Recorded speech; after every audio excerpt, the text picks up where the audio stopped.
Before we jump into today's session, I've got a few housekeeping points to go over while we wait for everyone to join. First off, we are recording this session, so all of your microphones are muted and your cameras are off. So feel free to relax and focus and enjoy. If you experience any technical difficulties, just reach out via the chat function. Our team will assist you. And if you have any questions, please drop them in the Q&A section and we will address them at the end. Closed captioning is available. Just click the CC button at the bottom of your screen to enable that. And if you have any further questions after today's session, you can reach us via email at events@think-hq.com.au. We're about to kick off as we wait for the last few attendees to trickle in. All right, we might start, but before we do, I would like to acknowledge the traditional owners of the land where I am today, the Gadigal people of the Eora Nation, and also acknowledge the Yulakut Willam clan of the Burrung, where our offices are in Melbourne. I want to recognize their continued connection to land, waters, and culture, and pay our respects to the elders past and present. For you joining us today, please feel free to acknowledge the country where you're calling from in the chat function as well. Okay, welcome everyone. I'm thrilled to have you all here for another edition of the Think HQ's webinar series. Here we dive into the key topics in marketing and communications that help drive positive change. And today we are focusing on something that's been generating a lot of buzz in recent years, which is called transcreation. Now, you've probably heard the term before, but the question we're going to tackle today is transcreation just a buzzword or is actually an effective tool for engaging multicultural audiences? Before we start the discussion, I want to extend a big thank you to the National Accreditation Authority for Translations and Interpreters, NATI, for their support and extending the invitation to their networks of certified translators to join us today. And to those of you who are NATI members or looking to become NATI members, you'll be earning certification points for attending today's session. We are very appreciative of this partnership. Okay.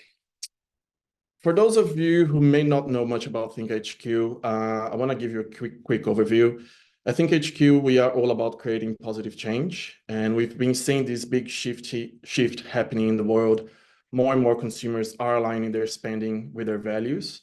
People are choosing brands that prioritize social good, that take a stand on environmental issues, that actually care. And it's not a trend that's going away anytime soon. As businesses become more purpose-driven, they are realizing that doing good and making a profit don't have to be mutually exclusive. And in fact, these companies are often better positioned for long-term success. And that's where we come in. At Think HQ, we are dedicated to helping brands find the balance between profit and purpose. We are Australia's first agency that's truly focused on creative, positive outcomes for people, places, and the planet. And we are not just a marketing agency, we are an integrated agency. That means that we do creative campaigns, we do strategy, research, PR, events, production, you name it, and we offer the full package under one roof. We have a specialty division called Cultureverse, and through which we are able to manage and provide to our clients multicultural communications. And we are one of the few agencies to have incorporated language services into the marketing services that we offer as an in-house service. And that's where transcreation comes into play. We thought of methods of incorporating translation through the whole pipeline of a campaign, from strategy to research, to the concept development, to the execution. And with Australia being one of the most diverse countries in the world, it is critical that our campaigns reflect that. We don't believe in a one-size-fits-all communication, and transcreation is one of the key tools we use to ensure our messaging resonates with unique cultural experiences and identities of all Australians. At Think HQ, my job is observing all the creative teams and making sure creative output is effective. I am constantly keeping an eye on our audiences and what's going on in the world. our creative processes are all about being in tune with culture. And we need to know all about audience trends, consumer behavior, pop culture, and community-specific insights that make those smart decisions when we are coming up with ideas. So, and a fun fact about me, if you haven't noticed yet, I have a Brazilian accent. I was born in São Paulo, in Brazil.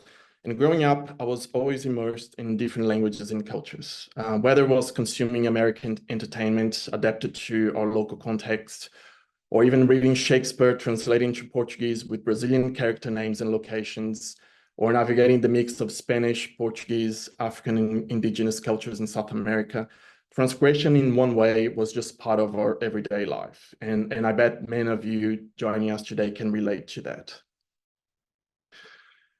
Now, let's get into transcreation itself. What exactly are we talking about here?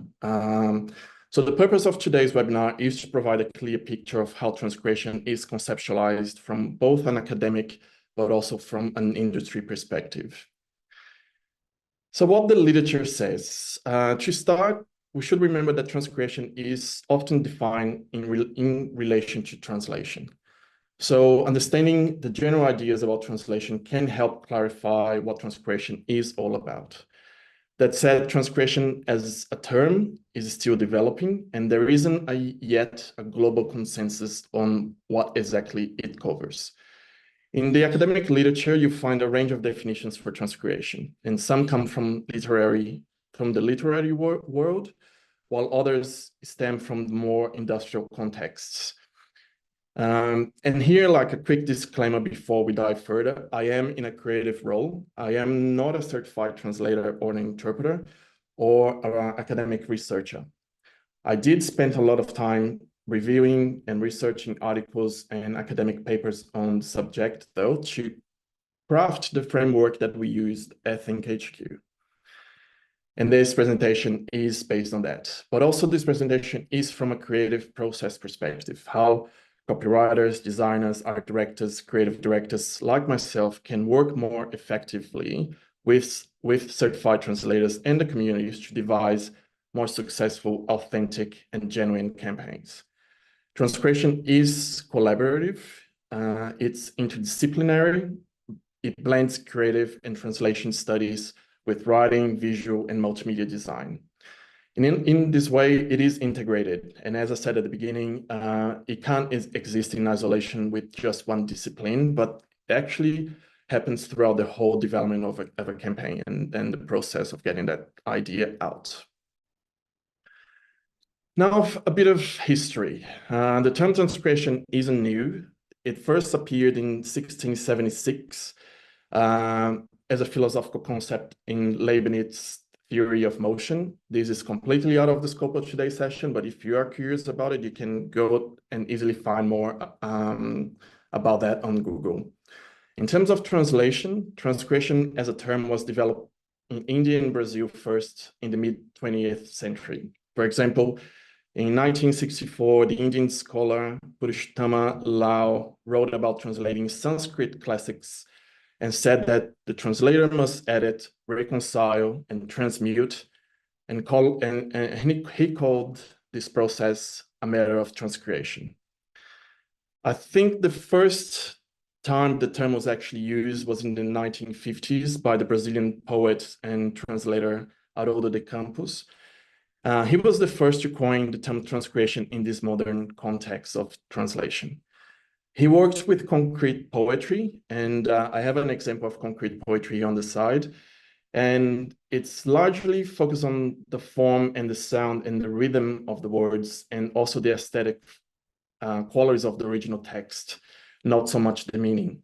And his goal was to find more creative solutions that captured that original essence of the text while adapting it to Portuguese.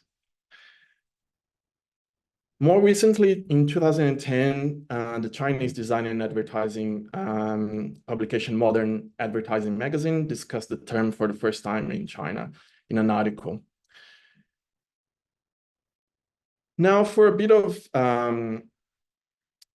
bit more of theory, in 1959, Jacobson, which is an academic, divides three different groups of translation. Intralingual translation is basically rewording when we take one term and adapt for the same language. Interlingual translation, which is proper translation when we interpret a verbal sign from one language to another. And there's intersemiotic translation, which is we see as transmutation, which is interpreting different, not only verbal signs, but non-verbal signs. So that could be how we adapt symbols and, for example, music, or even scents, visual and moving images from one culture to another. And this will play a great part in transcreation. And then in 1972, James Home pretty much kicked off the translation studies as an academic realm. And his groundbreaking work really set the beginning and laid out the framework that we identify as translation studies today. His map showed the different areas that are part of the translation studies, but also important to note that in a field like where terms like transcreation, localization, marketing translation, these boundaries between these different practices can easily shift and become blurred. So some people will argue that from a purist theoretical perspective, everything should be considered translation, while others believe that transcreation has emerged as its own distinct field. So while this map is actually really valuable, it's not set in stone for a field that's constantly evolving. In the marketing advertising world, transcreation has become a growing field, especially as more and more companies start offering transcreation services alongside translation and localization. But in academic circles, the term hasn't yet received much attention. And in fact, in the last decade, transcreation emerged as translation-related activity, involving the creative interpretation of texts, but also there's no single universal definition of this term yet. At its core, transcreation is the fusion of two words. We have translation and creation. And the term is used to highlight the creative and transformative aspects of the creative process, but also acknowledge that creativity is central to transcreation.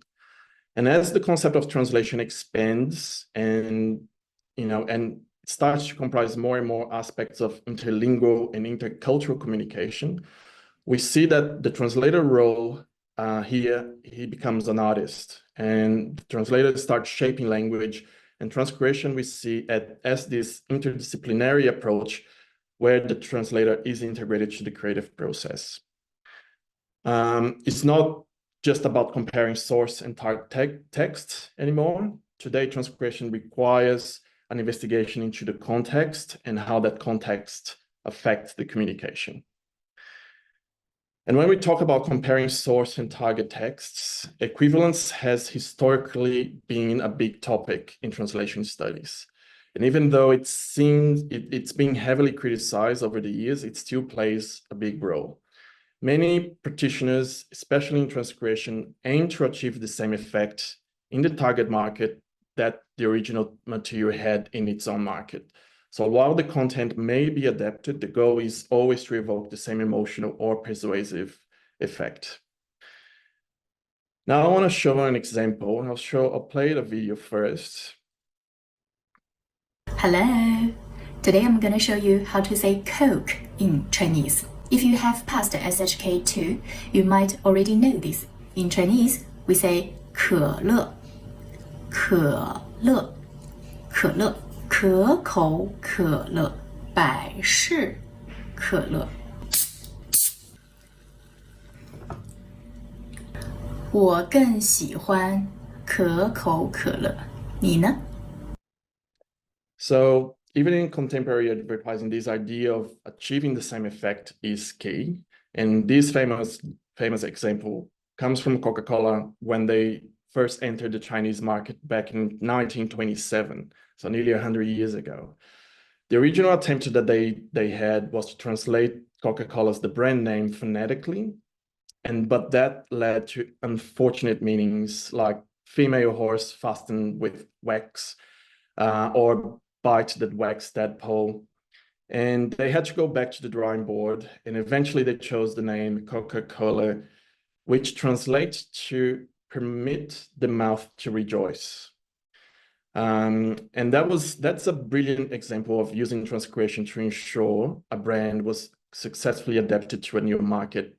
It's still keeping the same brand promise and that brand voice.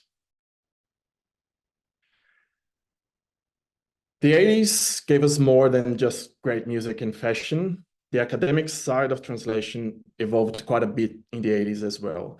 In the 80s and the 90s, there was a big cultural turn in terms of translations, and a lot of academics started focusing more on the social and cultural aspects of translation, rather than just the linguistic accuracy. And functionalism became a dominant paradigm back then, and functionalism pretty much argues that translation should be a purposeful activity, should be guided by the intended outcome rather than just a strict fidelity to the source text. And then there was a scholar at that time called Andrew Chessman that categorized this translation into 4 groups. That could be linguistic, cultural, cognitive, and sociological. And these show how much the field has expanded beyond just language transfer. The same is true for marketing and advertising, because we know consumer behavior is no longer purely rational, it's emotional, and brands must adapt their messaging accordingly. In this context, a text can consist of both nonverbal and verbal elements, and this is why transcreation, which takes these cultural and emotional factors into account, is so valuable. And transcreation is an evolving field. Translators can make a bid to make more central interventions into culture and society.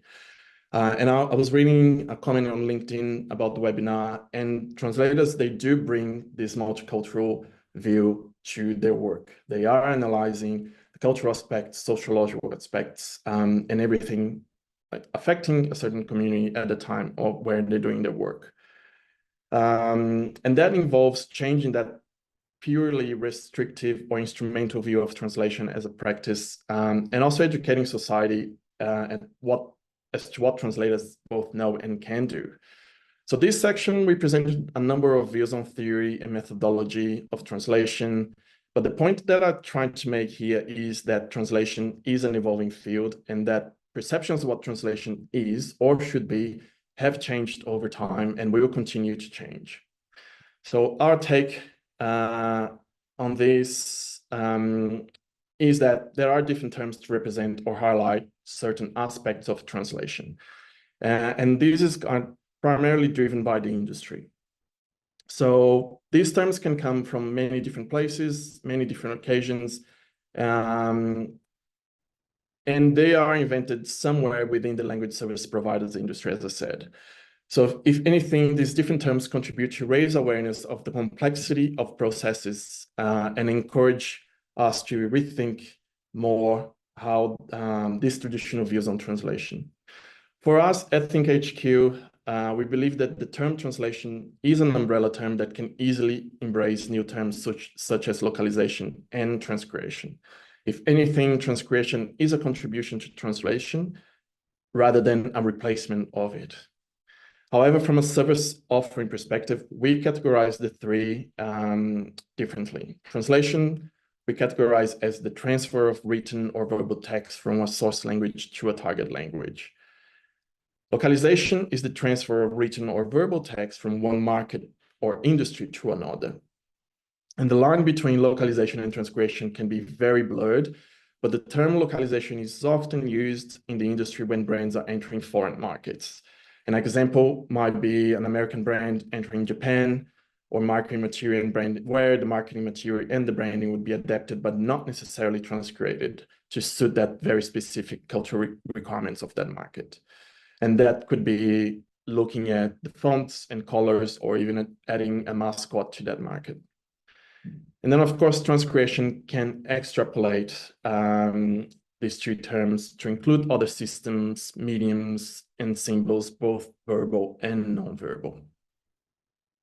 The goals of Transcreation is to have that persuasive character, to have the retention of the desired impact of the original campaign, but added cultural value, and adapt to those cultural nuances as well, but overall realizing the brand's or the campaign potential.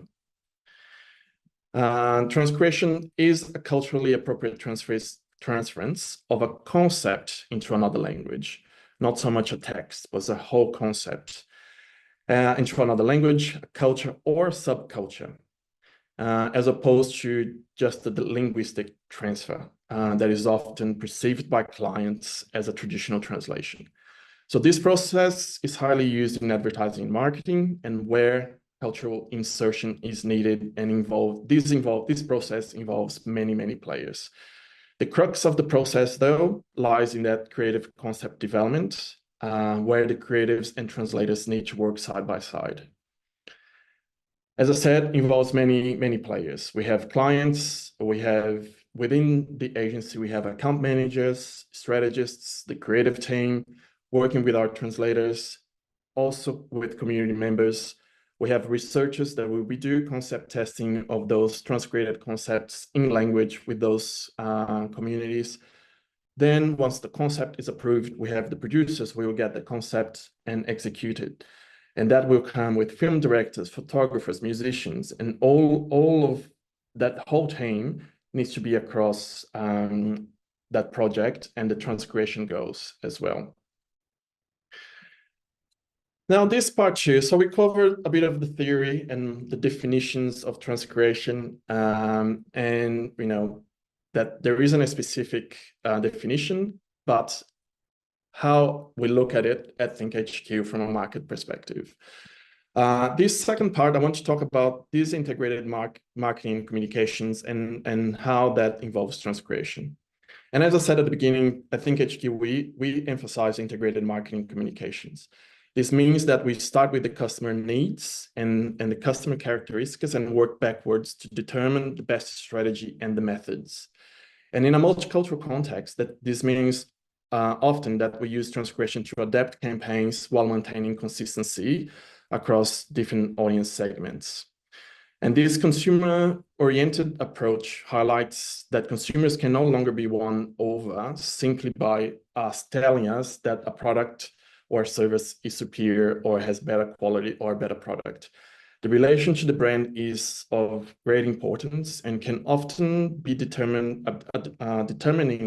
factor when a person chooses to buy a product. So integrating different communication methods with customers and stakeholders definitely influences the conversion and the brand perception, and it has an added value and creates maximum impact.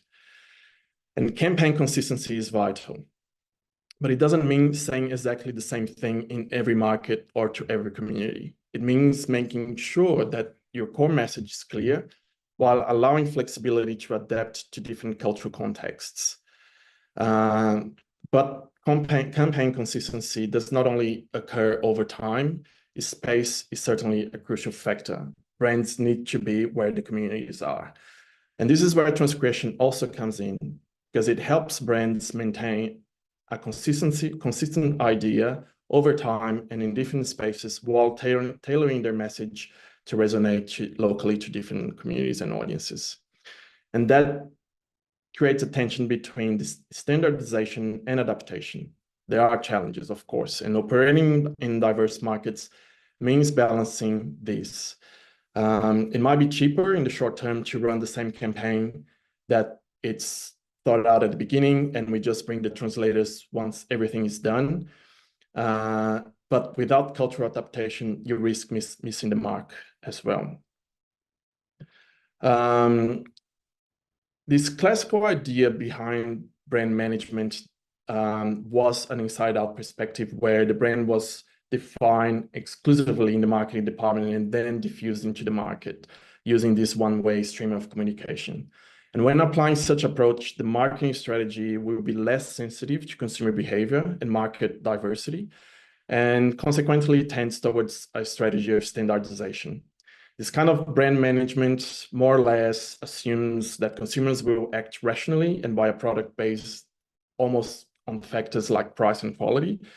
And this, however, does not seem to be a picture that fits entirely into the conditions of the contemporary Australia.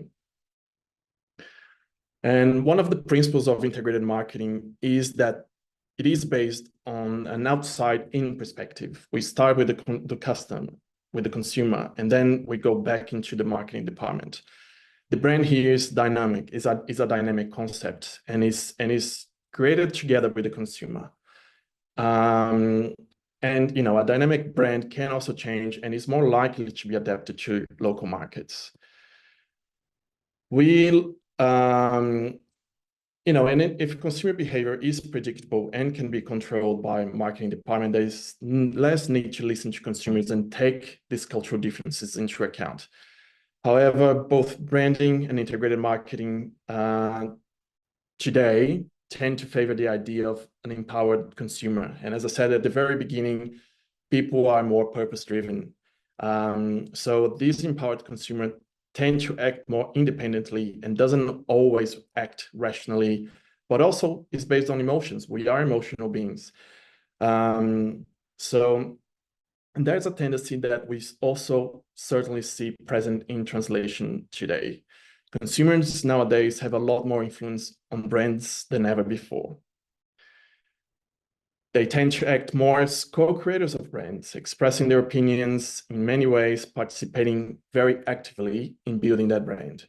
So adapting marketing communications is an attempt to meet a new group of consumers on their own terms and make it possible for them to relate to both your product and your brand. A good example that I have here, when Toyota was launched the Prado SUVs in China, and I think this was in early 2000. This ad featured a stone-carved lion saluting the car. However, this was not received well in China at all, because the symbol was associated with the Marco Polo Bridge, where the car is. And it was from this bridge where the Japanese troops launched the full-scale invasion in China in 1937. So in China, this bridge is a symbol of humiliation and Japanese cruelty. So all ads depicting the stone lion caused an outrage in China, and Toyota had to pull the ads. And that was a costly exercise. And this is a stark reminder of how critical cultural sensitivity is in marketing. So now how we navigate this language transfer and cultural transfer and use transcreation as a tool for inclusion. Let's talk about our beloved McDonald's. You can find a Big Mac there. We Aussies love to call it Macca's, and it's pretty much part of our culture. So, but guess what? Macca's is not just an Aussie thing. In the Philippines, people refer to McDonald's as McDo. The menu includes items like Mac spaghetti and Mac chicken dough. France also calls McDo, but it's dough, not dough.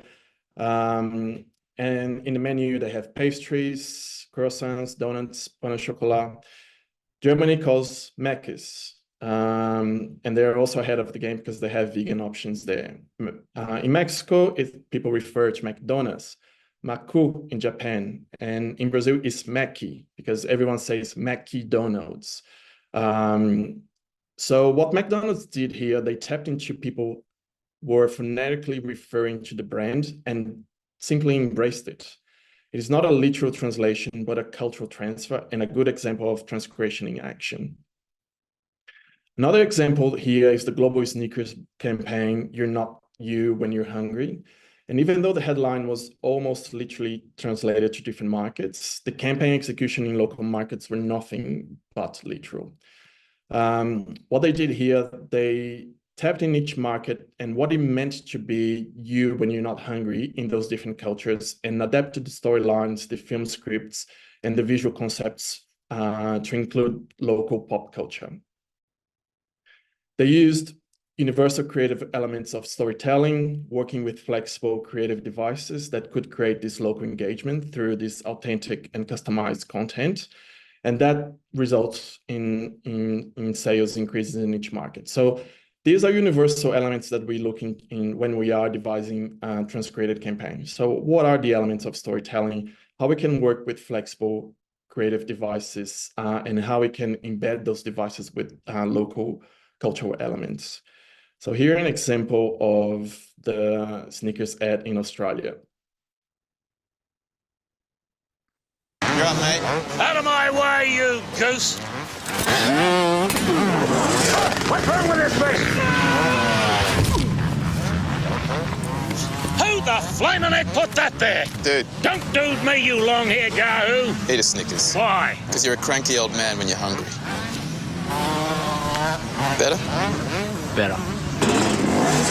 Get off my lawn! You're not you when you're hungry. Snickers really satisfies. So it's essentially the same concept, but tapped into that Australian culture and used Ray Meagher and he's a well-known, he's been home and away for over 30 years. I just wonder what this campaign would look like today because it's not very diverse, but anyway, this is a different topic. So global brands bring this strong and consistent brand. They try to keep a strong and consistent brand across the world. It's making sure their message sticks, their look and marketing all fit together and connect with people from different places. But even though people are in different countries, they have and they have different views, they can still participate in this conversation, in a shared conversation around that concept and use the shared symbols across that campaign, even though they are adapted to different markets. But then how do we navigate this concept of cultural transfer and brand relevancy in a multicultural country such as Australia, where nearly 30% of the population were born overseas and almost 6 million people, like 23% of the population, uses a different language than English at home. So we could argue here that the global brand strategy almost needs to be applied to Australia at a national level, with campaigns adapted to meet the needs and characteristics of a diverse audience at a local level.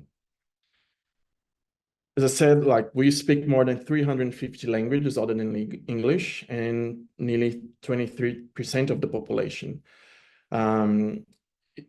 is part of that group. And 15% of that group has low or no English language proficiency. Linguistic diversity will continue to grow and cultural diversity will continue to grow in Australia. And it is time to brands to start paying attention. Otherwise, they will lose their market share.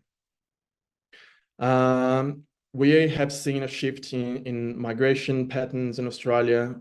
We've seen a decline of migration from Mediterranean countries and growth of Southern Asian communities migrating to Australia.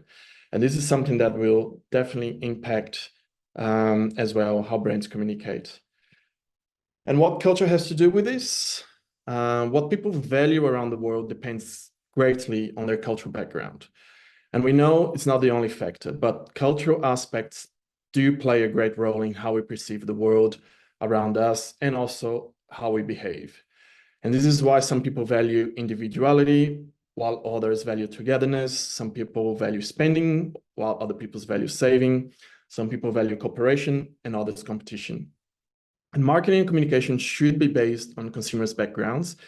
And yet we still see this ethnocentric approach. An ethnocentric approach is this process of evaluating other cultures according to the preconceptions of another culture. So, and this can still be largely found in the advertising and marketing industry.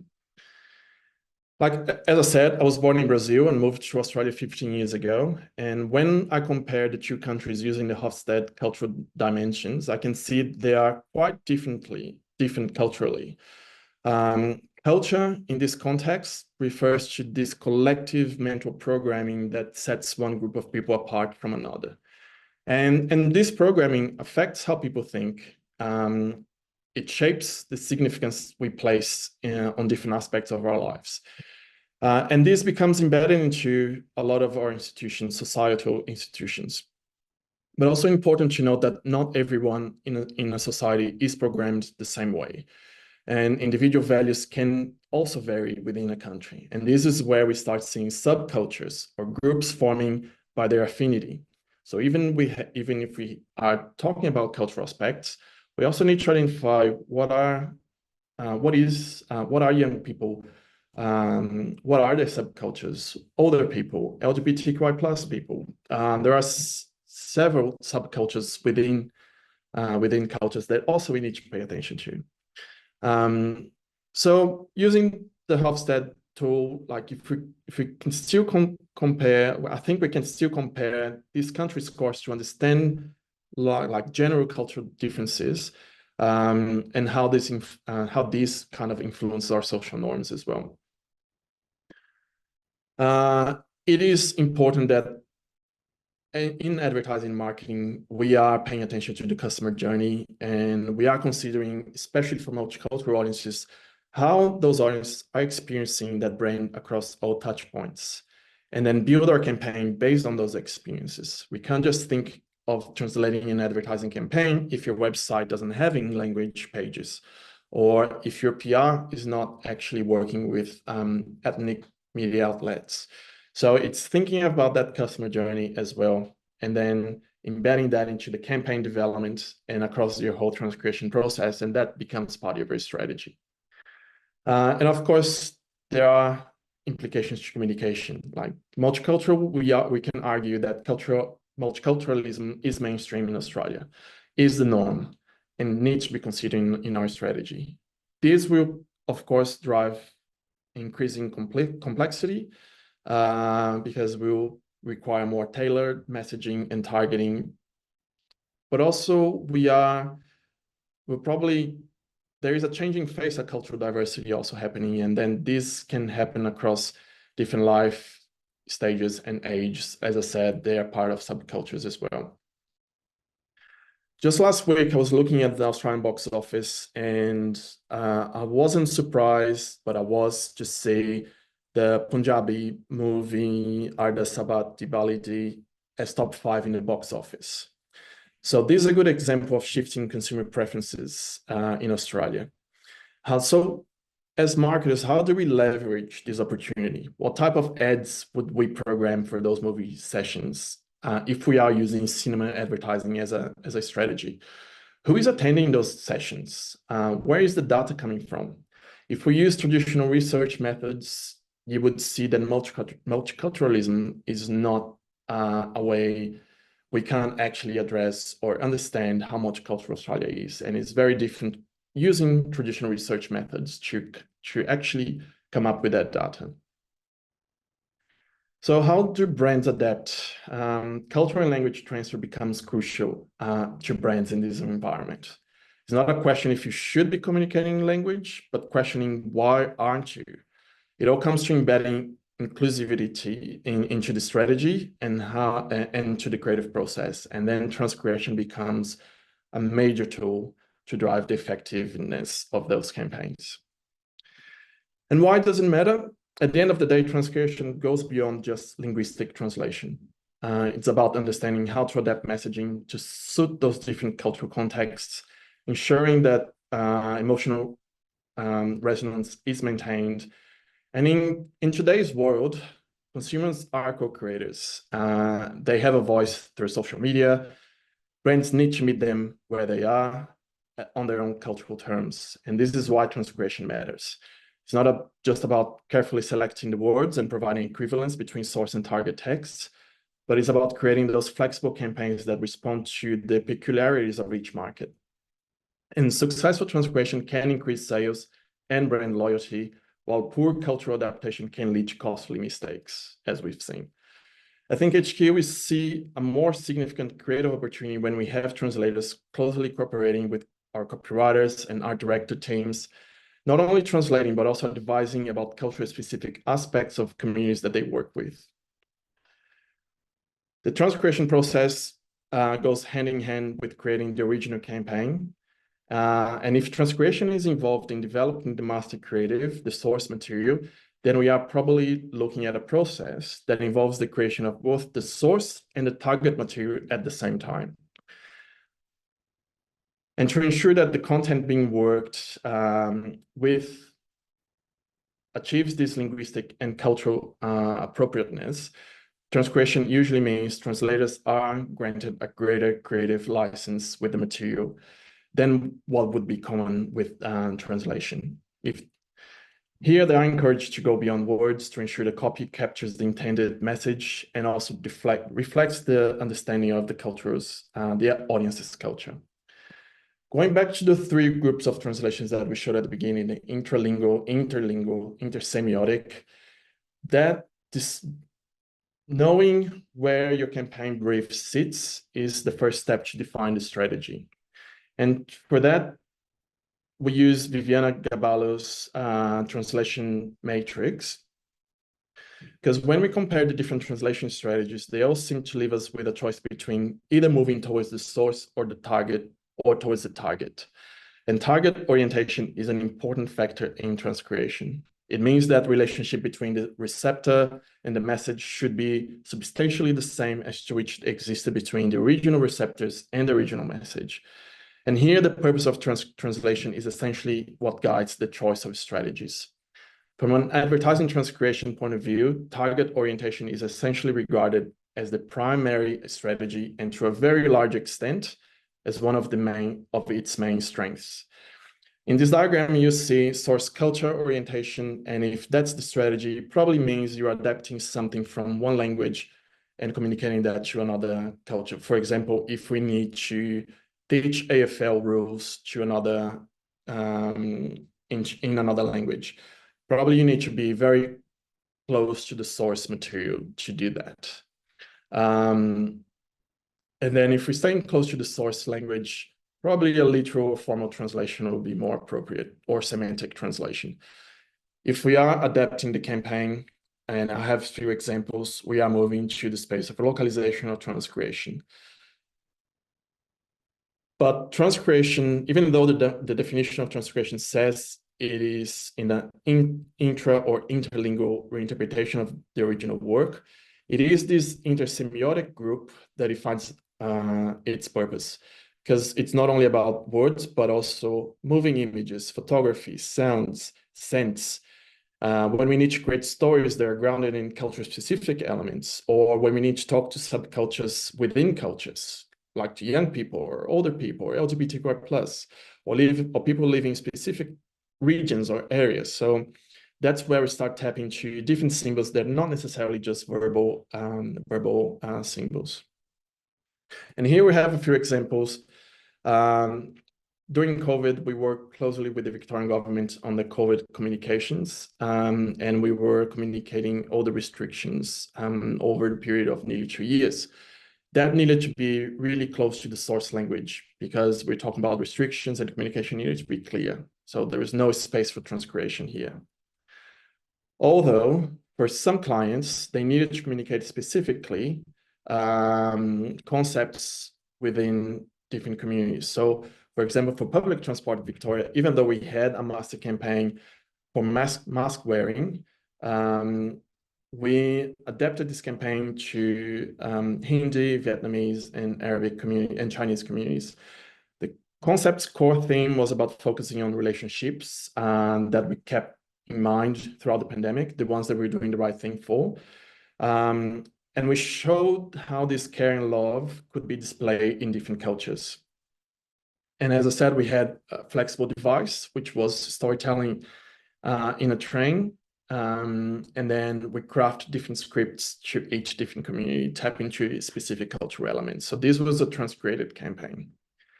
And then recently we worked with Cancer Council Victoria in co-drafting a campaign where we needed to talk specifically to communities, Hindi, Punjabi, and Vietnamese. And instead of translating a campaign, we brought our copywriters with community copywriters, and we devised the copy in language instead of translating it. And then we worked with our translator network to check that content. And then just lately, we also did the launch of the Netflix Hiramundi TV drama in Australia. And then although this campaign was largely created as an original concept focusing on Indian communities in Australia, some aspects of it were then transcreated in the more like in the PR space, and also what it meant for the event in terms of the music and the food, and the environment, and in terms of set design that we were creating. In this context, transcreation requires extensive client buy-in, requires time, and requires collaboration. It demands a workflow of its own. And here the creative brief is critical to align all the teams as well, and requires more iterations, working closely with our translation network, and all the stakeholders involved throughout the process. So is it a buzzword? We can't deny that transcreation has been used more and more in the language service and marketing industries. And although these definitions vary, we can't help but think it can be just a buzzword. And I have to agree, in some cases it is. But I hope this session has given you a bit more clarity about what transcreation is, where it sits in the literature, but also why it matters. And the implication of transcreation go beyond that jargon or thinking that it is just a buzzword. Done authentically and with the right players, partners, and tools, it can be a highly effective way of building a brand relationship with multicultural communities. And whether you're a creative or a translator or a brand looking to connect with new audiences, transcreation can be an invaluable tool in your creative toolkit for solving complex problems and generating very, very innovative campaigns. So we're coming to the end of our time today, and I know has been a lot of information. We have a few minutes left and we're open for questions, so please feel free to leave them in the Q&A function here on Zoom. Thank you. All right, we have a first question here. Can you elaborate a bit more on what is involved in the process? So, okay, I think the starting point would be discussing with the client, what is the brief? What is your brand challenge? What is your objective? But also, who is your market? And then understanding that market, our strategy team would essentially work with Cultureverse to identify what is the shape of that market. We are talking multicultural communities, we're talking about specific subcultures, and then based on that, we will devise the strategy firsthand.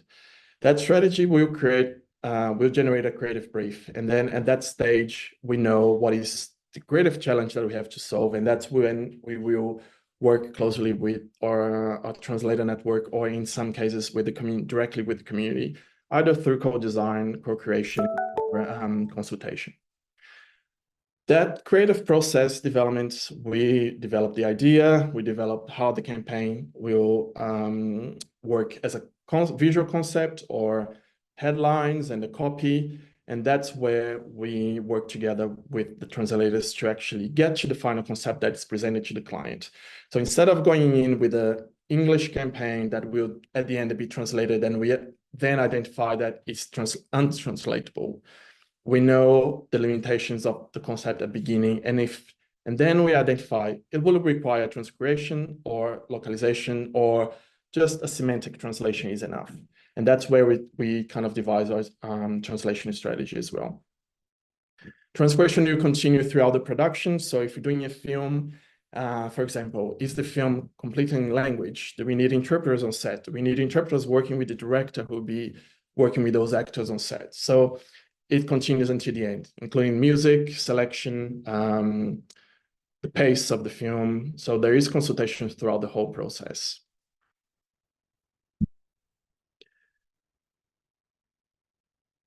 All right, so a few other questions here.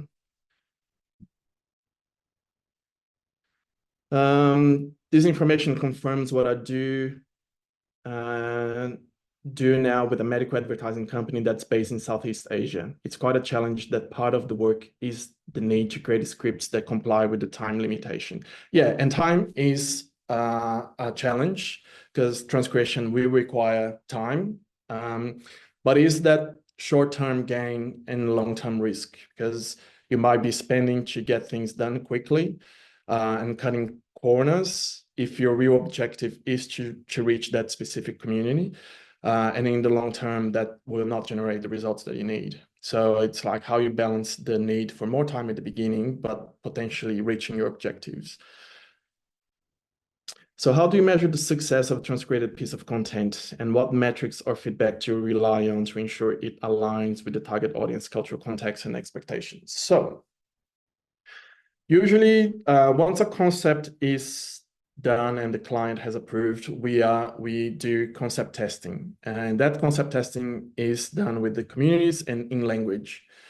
That we get the first kind of feedback or the first information about how that campaign would be received by the community.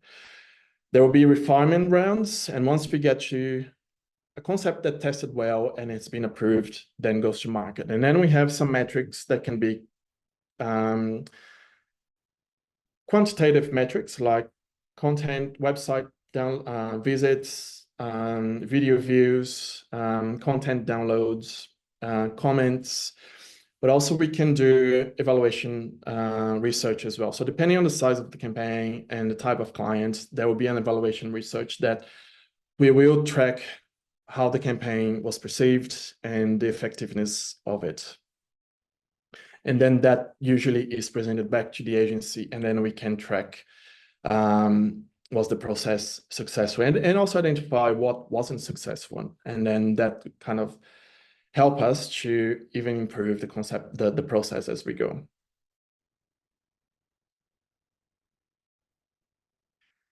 As a community member point of view, most translate works too formal or for normal people. Are you guys aware of this? Yes, and I think goes hand in hand on the previous comment with time and the strategy employed. Because yes, sometimes depending on the timelines, the strategy employed will be semantic or literal translation that we didn't have really the time to adapt properly to the cultural nuances, or even understanding the tone. And then something that important that you mentioned here is the tone. You know, is it formal? Is it friendly? Is it informal? Even identifying the tone is super important, and that should be in that brief at the very beginning, and the brief that is shared with the translators during the process as well. What are the most common languages that you do transcreation for in Australia? We have done a lot of work in transcreation with the largest language groups in Australia, like Chinese, Vietnamese, Hindi, Punjabi, Arabic. I think there's the campaigns that I've showed examples that kind of use those 5 language groups. But also we had for our clients, and this campaign hasn't gone live yet, so I can't share, but for our client, we did a co-creation process with 19 different language groups. And then we had 4 different workshops to clarify from the beginning, to clarify what was important for those 19 communities regarding that brief and the whole ideation process. So that led us to one concept that the whole group approved at the end of that process. And then now we work with the translators to actually adapt that to each language once we start the translation process.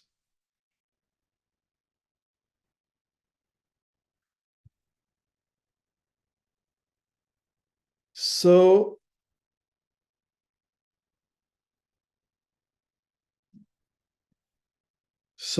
one last question here. In doing translations for the Filipino community, the Taglish way that our community speaks is a challenge. As a translator, I want to be true to the target language, but it's hard to be a transcreated with the current Taglish way Filipinos speak. That sounds like a good challenge, and I would love to transcreate a project like that, but that would involve so much consultation throughout the process with our concept testing group as we go and develop concepts and refine them to actually to land properly and not miss the mark. So that sounds like a good challenge. I would be super excited to work on something like that, but I see your point and can be quite challenging.